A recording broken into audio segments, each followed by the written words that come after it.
This is why natives sound fast. They always blend sounds. Watch this.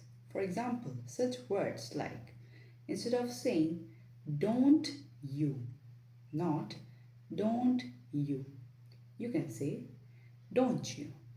Say don't you. Next, instead of saying can't you, not can't you, say can't you. You can say can't you. Instead of saying won't you, instead of saying won't you, you can say won't you. Say won't you. The T plus Y sound becomes CH. That is why it always sounds different. Follow for more tips. Thank you, everyone.